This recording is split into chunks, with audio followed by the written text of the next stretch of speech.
Sing from the diaphragm, place it in the mask, sing in chest voice, head voice, mixed voice, falsetto, whistle register, belting, go crazy. Are these techniques really what you need to learn to become a better singer, or is it just more noise confusing you? I'm Matt Ramsey, and as your vocal coach, I thought it'd be fun today to take a look at some of the biggest singing myths that I hear every day and debunk them. Some of these are just crazy. All right, let's go.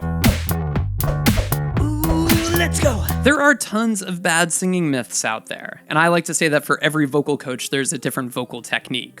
Why? Because while there's some actual scientific things that we can study about the voice, everyone learns to sing differently. And every student resonates with a different style of teaching. You know, the voice is unlike any other instrument in that you can't see it, you can't touch it, you can't feel it, and it sounds different to you than everybody else. So what's the best way to sing better? Find a teacher that you trust and work with them to improve your voice to sing better. Now that you're working with me, I want to make sure that we get rid of as much confusion as possible so you can focus on what really matters. Okay, let's go. Myth number 1, you have to sing from your diaphragm, or you gotta stop singing from your throat. Okay, this myth is easy to debunk.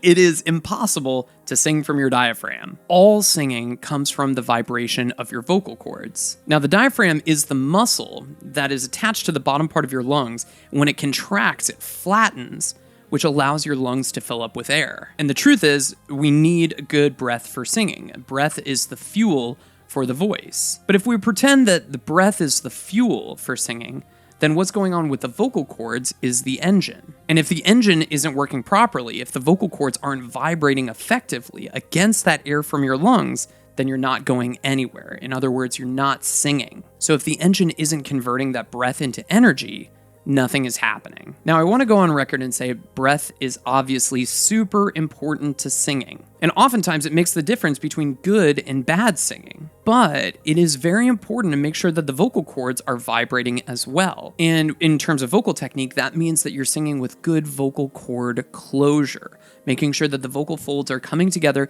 and vibrating effectively against that air from your lungs. What does bad vocal cord closure sound like? It sounds like really breathy, airy singing.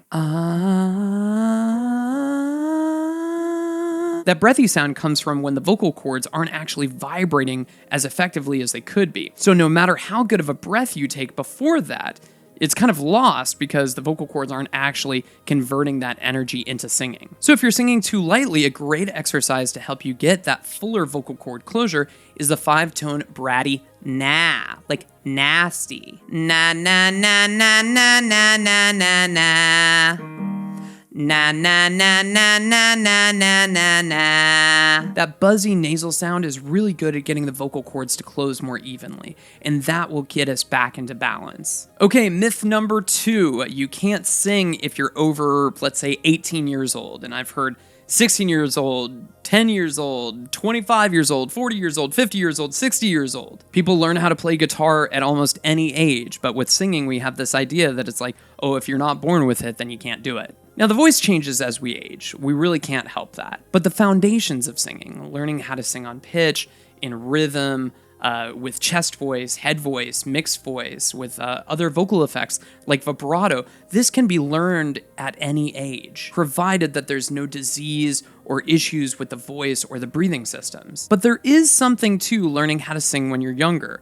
It does make a difference if you learn how to sing from a younger age. Just like learning how to sing takes time. In some cases, a lot of time. Typically, as adults in our 20s, 30s, and 40s, we have very, very busy lives, so we're not able to dedicate quite as much time as learning how to sing as when we do when we're little kids. That's why I see so many singers who are around retirement age who are ready to okay, I'm finally ready to learn how to sing. They've got the time and they've got the means in order to dedicate to practicing something like this. So no matter how old you are, make practice singing a priority and your voice will improve. But again, that's really more of an issue of time rather than just pure skill set or coordination level. Myth number 3, belting is just yelling on pitch. Belting means hitting high notes with tons of power. Now, there are certainly a lot of successful belters out there that are basically yelling and pushing up their voice as hard as they can in order to sing the pitch that they want. And they usually get away with it with sheer luck of their genetics,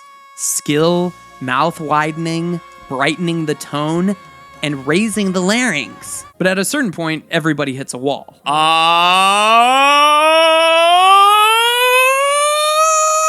So now that you're working with me, I want you to learn the right way to belt. And that means belting in your mixed voice. Mixed voice is a blend between the chest voice resonance at the bottom part of your voice and the head voice resonance, the resonance in the top part of your voice, and blending them together to create a sound that's really, really even and sounds just like the chest voice does, all the way from bottom to top without any breaks or strain.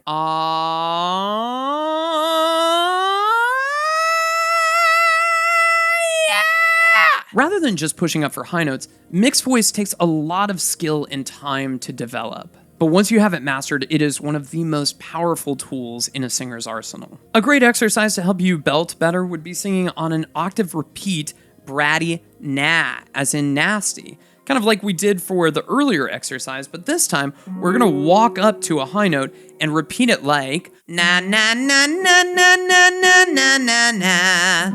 Na na na na na na na na na na. And again, that wide open vowel helps you hit those higher notes with that power and that intensity that you want. But that bratty sound actually thins out your chords and lets you get up into more of a head voice sound. Examples of great belters include Sarah Bareilles, Lady Gaga, Beyonce, Freddie Mercury, Paul McCartney, the list goes up, Bruno Mars, the list goes on and on. Myth number 4. Falsetto is bad. Well, in case you're not familiar, falsetto is a breathy mode of singing in the head voice register or in the top part of the singing voice.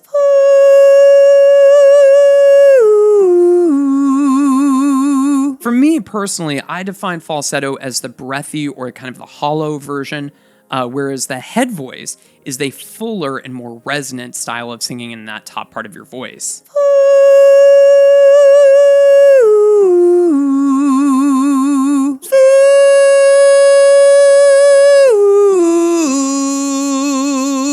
But there's a lot of bad press around falsetto. In the old days, they would call this the feigned voice because it was basically a kind of cheater way of getting up to those higher notes without actually having to sing them with power. It goes all the way back to the days in the old papal choirs that didn't allow women, so men had to fill in those parts of singing the soprano notes. These falsettists would have to sing in that top register. These days, though, falsetto means more what I was talking about earlier in terms of that breathier kind of high note sound. But falsetto is very real and it's here to stay. Falsetto comes from the vocal cords stretching, but not closing against the air from your lungs completely. That lack of closure creates that kind of breathy, hollow, and kind of angelic sound that you might find in lots of different singers. Bon Iver, Art Garfunkel, Curtis Mayfield, Daniel Caesar, Tom York. Tons of singers use this sound, and it is very, very cool. There's nothing wrong with this sound, unless it's the default way you use to hit all of your high notes.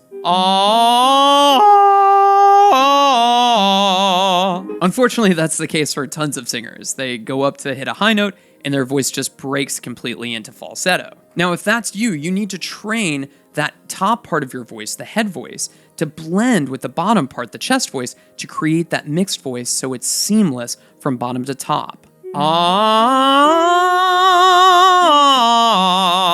And then, if you want to sing in falsetto, you can, because you have enough control over the ranges in your voice that you can make that choice and you can use it as an effect, rather than the default. Myth number 5, singing is a talent you're born with or you're not. You've either got it or you don't. Nobody is born knowing how to sing. Michael Jackson was 5 years old when he started practicing singing in the form of band practice with his family group. I mean, is it any surprise that he became one of the best singers in the world? Sure, there are genetic components to the voice. The size of your vocal cords, the shape of your vocal tract, or the size and the volume of your lungs. All these things are genetic, and you can't change them, but you can train them. That's what we seek to do in vocal training, is we seek to take whatever genetic gifts you've been born with or not born with, and to kind of shore up your weaknesses to make you the best singer that you can be. So while some people may just have a more naturally pleasant sounding voice, typically you can train your voice no matter where you're at. Things you can do to help this is to listen to a ton of different music, listen to the best singers, enter vocal training, join a choir, Record yourself and critique your own singing, and maybe find a vocal coach. There's always something you can improve as a singer. Even the best singers in the world are constantly working on their voices in order to sing better and better. What's your excuse? It doesn't matter where you are in your singing journey right now. There's always another step to becoming a better singer. The first step is getting rid of some of these crazy singing myths so that you can focus on what really matters, which is improving your vocal control step by step, like in this video.